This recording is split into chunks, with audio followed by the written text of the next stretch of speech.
Good morning to all of you. The topic of today's discussion is excellence and inclusion. All the important stakeholders of the education sector are here. Some of them do not believe in the Indian system of education. Some believe. India is a land of contrast. India is not a country which exists elsewhere in the globe. The kind of challenges the Indian system faces, those challenges are not known to other countries. To give you an example, how India is such a land of contrast, imagine while in a regular urbanized middle class or lower middle class income groups, you have almost 50% GR today. Also imagine a district in the same part of country where no college exists. There is no higher education college. There is no question of GR there. This is the kind of difference, the contrast that exists today. Quality of institutions. On one hand, you have IITs, which have actually attained heights of excellence, regardless of whether they figure in the top 500 institutions of the world or not. These are questionable parameters, these are questionable ways of evaluating. The certain indicators are actually not relevant to Indian institutions. But world over, an IIT graduate and IIM graduate is readily accepted by any country, by any company for employment. On the other hand, you have schools, you have colleges which do not have toilet facilities, where water doesn't come. Even blackboards don't exist. This is the kind of contrast. That's why I'm very happy that in addition to excellence, you are also talking about inclusion. When you talk about inclusion, we again have a huge contrast. This is two very different opposing ideological standpoints that we tend to take. One of it says that inclusion can only be at the expense of excellence. That the strategies for bringing equity and inclusion compromise quality. I am sure many of us who are there in this hall today would agree, would fall somewhere on the spectrum. There are a lot of people who question the entire policy of giving reservations in admissions to deprived classes. This is an ideological standpoint. How do we reconcile these contrasts? How do we reconcile? How do we see that while our goal remains that of an excellence, it should not be at the cost of a rural student who doesn't have access to resources, who does not know English language, who has no access to computers, who has no access to internet, in whose village even the electricity doesn't come. This is the challenge that we are talking about. As a policy maker, as a person who is there as part of the education sector, these are formidable challenges. They need to be overcome. In the last 60 years, we must agree, we must accept, whole lot of changes have taken place. Today, India has become a land of destination. Foreign institutions are coming. They are interested in setting up institutions, campuses in India. There is again an ideological debate that why do we permit foreign institutions in India? Would it be at the expense? Would it give some kind of a competition to Indian institutions? Should we protect Indian institutions? This again is a policy dilemma. Then also the way we treat education. Unfortunately, in today's era, we all talk about employability. that education should lead to some kind of good employment. But again, there is an ideological debate here. Is education only an instrument for material advancement? Was it only an instrument to ensure that one gets a job or a decent life after one passes out? Or does education have certain objectives which go beyond the immediate tangible benefits? We need to again see, make it a part of the quality, the excellence that we talk about. We must ensure that integrated holistic development of a personality, of a citizen, of a person who cares for others, one who cares for poor, one who has those sensibilities and sensitivities in his heart. We must produce those kind of pass outs. So how do we do that? On one hand, materialism is pulling us. On the other hand, we have these competing goals.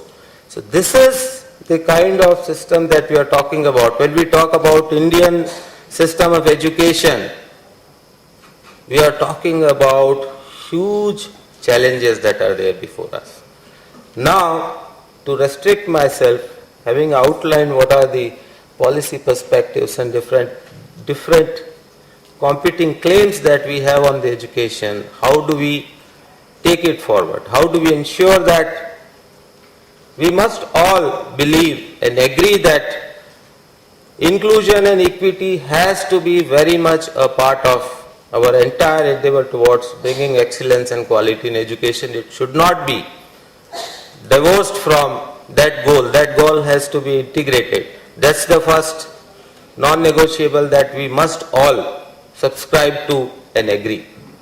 If we do not, then the problem would continue to exist. You will have islands of excellence. You will not have a mainland of quality. You will have just a few islands of excellence. They will not make the mainland ever. We must ensure that the last man, the last student that is there must also be educated with a quality education. So how do we do that? First of all, the resources that are available for education today. It's a fact that in the 11th plan, almost 11 times higher allocation was provided.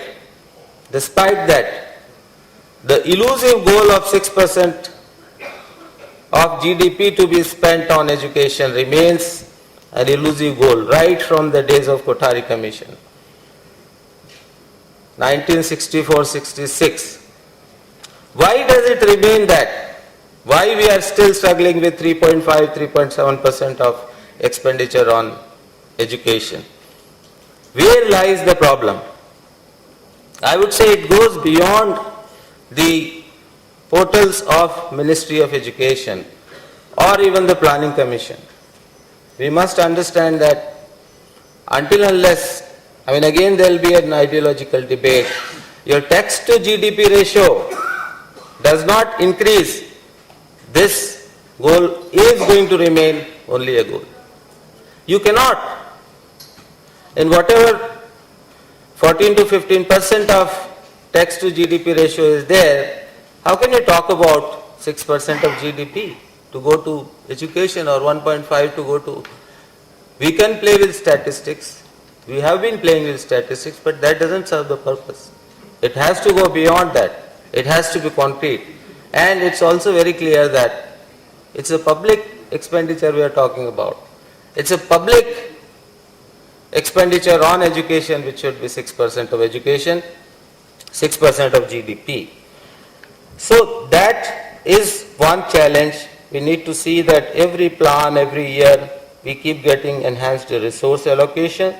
Then we must also ensure that the industry, the corporate, it supports and supplements the higher education sector investments. The investments are not flowing. There are certain policy bottlenecks which certainly need to be removed. But how do we leverage these resources? We keep talking about PPP. Luckily in school education we have come forward with a very good model very good architecture, which is setting up 2,500 model degree college, model schools. We need to see how it takes shape, but if it really takes shape, maybe we have some kind of a template which we can take further forward.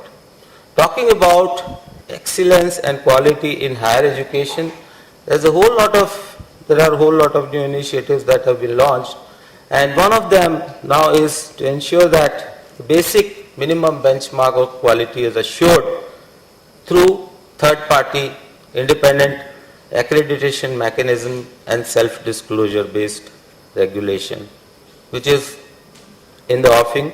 Very shortly in this year we'll see that accreditation becomes a norm, so that students and parents are aware of quality of an institution before they admit their ward there. On research and development and on innovation, this decade has been actually declared as a decade of innovation. The government is also very much seized of the fact that this is an era in which the currency of economic power is no more the resource endowment, no more the power that flows from a gun, no more the industry, it's innovation. The research and innovation is now the latest currency of economic power, and you see in times to come, India, which is an emerging superpower, if it really exploits the potential that exists for research and development and innovation, certainly a time would come when India would provide the leadership to the whole world which India is capable of.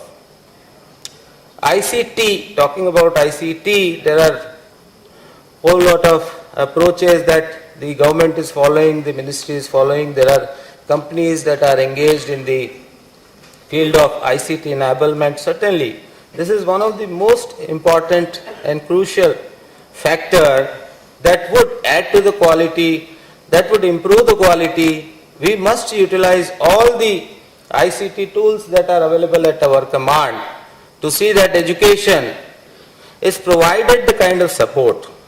But again here, I would actually sound a note of caution.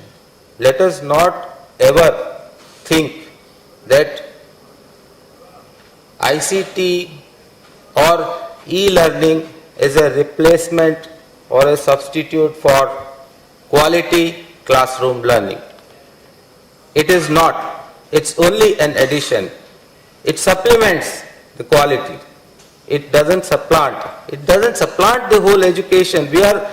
We cannot think of just changing the whole paradigm upside down. The years, the decades of the practices of learning, what the education experts have told, NCERT director perhaps would support me in this when I say that there is no replacement for a good teacher ever. Otherwise, best of the universities would not be hiring Nobel laureates and keeping them, retaining them. We can as well hear Nobel laureates on the TV. No, there is something else in learning process. It's a very integrated organic process. It just goes beyond. So we must keep that. I mean, that is something we need to keep in mind. And I think I would just end with my last remark that is there on the inclusion. The NSSO survey that was conducted in the year 1986 or 87, it says in that survey it came out that 21% of the students do not go for higher education only because of lack of financial wherewithal. They don't pursue higher education because they cannot afford it. It's not a matter of giving free ships or scholarships or giving free tuition fee waiver. A student from a rural area, when he goes to urban area, he needs some place to stay, maybe on rent, maybe hostel, then something to eat. Those expenses are there. So when we talk about the student support schemes, we need to take into account all those factors. We need to see that we scale up and enhance our scholarships and fellowships to the extent we can, means blind. And there are two very important schemes that are running. One is already currently in the implementation, that is we are giving interest, the government is bearing the interest in way of complete 100% subvention for loans that are taken by economically weaker sections, that means those belonging to less than 4.5% annual income bracket. And the second thing which is very shortly going to happen is that we are going to come up with a credit guarantee scheme, a credit guarantee mechanism. Today in India, a student wants loan, but bankers may be unwilling to give for reasons even beyond their control. There is lack of faith, trust. That kind of trust, in order to build, there has to be some kind of credit guarantee mechanism in place. And shortly, we are in the active process of formulating that scheme. Certainly these two schemes will go a long way towards ensuring that the students are not denied education merely because they do not have financial wherewithal. I thank you very much for giving me this opportunity. Thank you.